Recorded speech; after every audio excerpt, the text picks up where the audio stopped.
दोस्तों, लालू यादव की party RJD की एक प्रवक्ता प्रियंका भारती ने एक टीवी शो के दौरान मनुस्मृति को फाड़ डाला और जब यह वीडियो एक्स पर पोस्ट किया गया तो शाम होते होते मनुस्मृति के समर्थन में 32,000 से भी ज्यादा पोस्ट सोशल मीडिया पर किए गए। वहीं पर बाबा बागेश्वर ने भी एक पोस्ट करते हुए कहा कि मनुस्मृति श्रेष्ठ है, श्रेष्ठ था और श्रेष्ठ ही रहेगा। हिंदुओं, जागो और अपनी एकता का प्रमाण दो, क्योंकि मनुस्मृति को फाड़ने और जलाने का अधिकार संविधान किसी को नहीं देता और जिन लोगों ने भी ऐसा खराब काम किया है उन पर कठोर से कठोर कार्रवाई होनी ही चाहिए। दोस्तों, बड़ा सवाल यह है कि आखिर मनुस्मृति को लेकर देश में बार बार विवाद क्यों होता रहता है? आखिर क्या लिखा है इस किताब में और भीमराव अंबेडकर ने अपने वक्त पर मनुस्मृति को फाड़कर क्यों जला डाला था? जानेंगे आज इसी के बारे में। दोस्तों, ये वीडियो थोड़ा सा लंबा जरूर हो सकता है, लेकिन इसमें एक एक बारीक जानकारियां आपको हम देने वाले हैं, इसलिए वीडियो को अंत तक जरूर देखना। और देश में होने वाले ऐसे कई विवादित मुद्दों की जानकारी जानने के लिए गोगिलियो चैनल को सब्सक्राइब कर हमारा साथ दे देना। तो चलिए शुरू करते हैं आज के इस वीडियो को। 14 दिसंबर को कांग्रेस के राहुल गांधी ने कहा कि सावरकर हमेशा कहा करते थे कि भारतीय संविधान में एक गलत बात है कि इसमें कुछ भी भारतीय नहीं है। अगर भारतीय जनता पार्टी संविधान का समर्थन करती है तो वो सावरकर को शर्मिंदा कर रही है।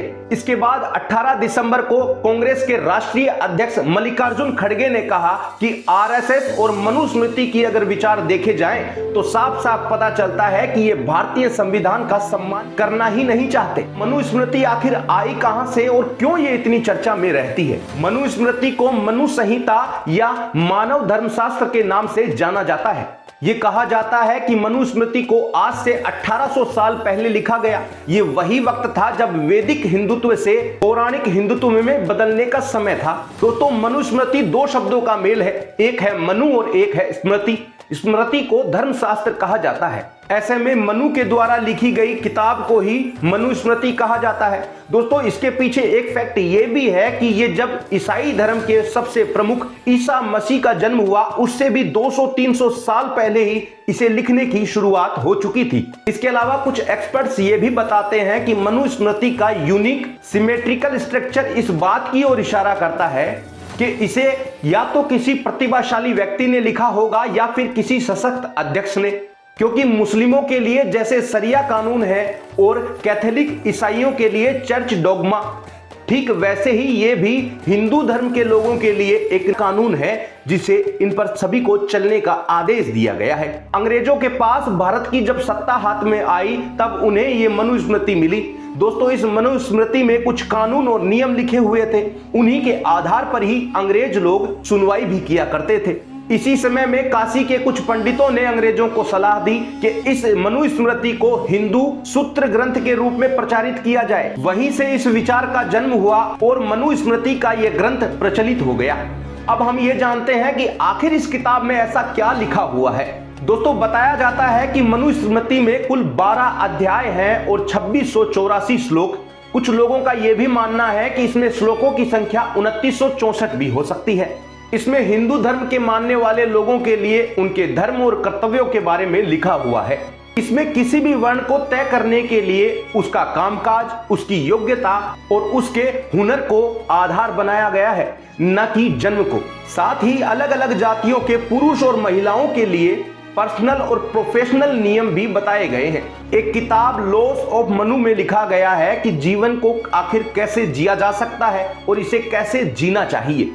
दोस्तों, लॉस ऑफ मनु नाम की किताब लिखने वाले लेखक का भी ये मानना है कि ये किताब धर्म के बारे में है, जो कर्तव्य, कानून, अर्थशास्त्र और व्यवहार से भी जुड़ी है। अब दोस्तों, मनुस्मृति के 12 अध्यायों पर भी थोड़ी सी नजर डाल लेते हैं, जिससे आपको ये अंदाजा हो जाए कि इसमें आखिर लिखा क्या है। मनुस्मृति के पहले अध्याय में लिखा है प्रकृति के बनने के बारे में, चारों युगों के बारे में, चारों वर्णों के बारे में, उनके कामकाज और ब्राह्मणों की महानता से जुड़ी जानकारियां लिखी हुई है। दूसरे अध्याय में लिखा है ब्रह्मचर्य और अपनी मालिक की सेवा कैसे की जा सकती है।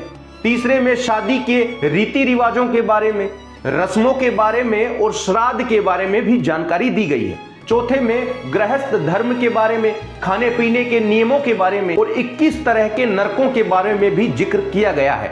5वें में महिलाओं के कर्तव्य, शुद्धता और अशुद्धता के बारे में लिखा हुआ है। 6ठे में संतों के बारे में भी बताया गया है और उनके गुणों के बारे में भी खुलकर चर्चा की गई है। 7वें अध्याय में राजा के कर्तव्यों के बारे में बताया गया है और उसके शासन में क्या और कैसे होना चाहिए इसके बारे में भी लिखा है।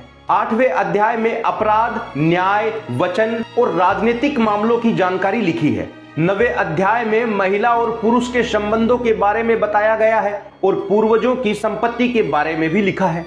10वें अध्याय में यह बताया गया है कि एक वर्ण का व्यक्ति अगर दूसरे वर्ण में शादी करता है तो उसके साथ क्या होता है। 11वें अध्याय में मनुष्यों के द्वारा किए गए पाप कर्मों के बारे में बताया गया है। 12वें अध्याय में 3 गुणों और वेदों की प्रशंसा की गई है। तो ये थे मनुस्मृति के वो 12 अध्याय जिनके बारे में मोटा मोटी जानकारी हमने आपको बता दी है। अब हम बात करेंगे कि क्या वाकई ये किताब जिसे मनुस्मृति कहा जाता है ये महिला और दलितों के विरोधी है। इस ग्रंथ को लिखने का मकसद राजा की संप्रभुता और ब्राह्मणों के मार्गदर्शन में एक अच्छे समाज का ब्लूप्रिंट पेश करना है। इस ग्रंथ को लिखने वाला लेखक ब्राह्मणों को मानव जाति का आदर्श प्रतिनिधि मानता है। साथ ही महिलाओं के कर्तव्य और उनके जीने का तरीका भी इसमें लिखा हुआ है, जो कि आज के मौजूदा समय में इसे ठीक नहीं माना जाता। अगला सवाल यह है कि जब ये इतनी ही अच्छी किताब है तो आखिर भीमराव अंबेडकर ने इस किताब को फाड़कर क्यों जला डाला था। दोस्तों, भारत के संविधान के निर्माता कहे जाने वाले डॉक्टर भीमराव अंबेडकर हमेशा से ही मनुस्मृति की मुखालफत करते थे। इसलिए 25 दिसंबर 1927 को महाराष्ट्र के रायगढ़ में एक 6 इंच का गहरा और 1.5 फीट चौड़ा चौकोर गड्ढा किया गया। उसमें आग जलाई गई और सुबह 9 बजे कई दलित साधुओं के सामने मनुस्मृति के एक एक पेज को फाड़कर उस गड्ढे में जला डाला था। यही कारण है कि 94 साल बाद भी आज उस दिन को मनुस्मृति दहन दिवस के नाम से जाना जाता है। दोस्तों, अगर सही में यह किताब गलत है और इसमें कई आपत्तिजनक चीजें लिखी हुई है तो इसका समर्थन आखिर करता कौन है। मनुस्मृति का समर्थन करने वाले लोग कहते हैं कि मनुस्मृति में से अगर कुछ एक चीजों को हटा दिया जाए तो ये किताब समाज का कल्याण करने वाली साबित हो सकती है। इसलिए वेदों की तरह ही इस किताब का भी सम्मान होना ही चाहिए। शंकराचार्यों के साथ कई धर्म गुरुओं ने भी इस किताब का बचाव किया है। आर्य समाज के संस्थापक कहे जाने वाले दयानंद सरस्वती भी मनुस्मृति का समर्थन किया करते थे। दोस्तों, गोवलकर का मानना तो यह भी था कि इस किताब को लिखने वाला लेखक सबसे महान और बुद्धिमान नियम बनाने वाला व्यक्ति था। दोस्तों, किसी भी किताब को फाड़ कर जला देना और उसका विरोध करना बाकी विकल्पों को नजरअंदाज कर देने जैसा ही है। अब आप इसके बारे में क्या मानते हैं, क्या समझते हैं, हमें कमेंट कर जरूर बता देना। क्या लोगों का इस मनुस्मृति को किताब फाड़ने का फैसला ठीक है या इस मनुस्मृति को विचारों से हटा ही देना चाहिए। दोस्तों, आज के लिए दीजिए हमें इजाजत, फिर मिलेंगे ऐसे ही और भी गजब के वीडियो के साथ। आप लगातार देखते रहिए गोगिलियो।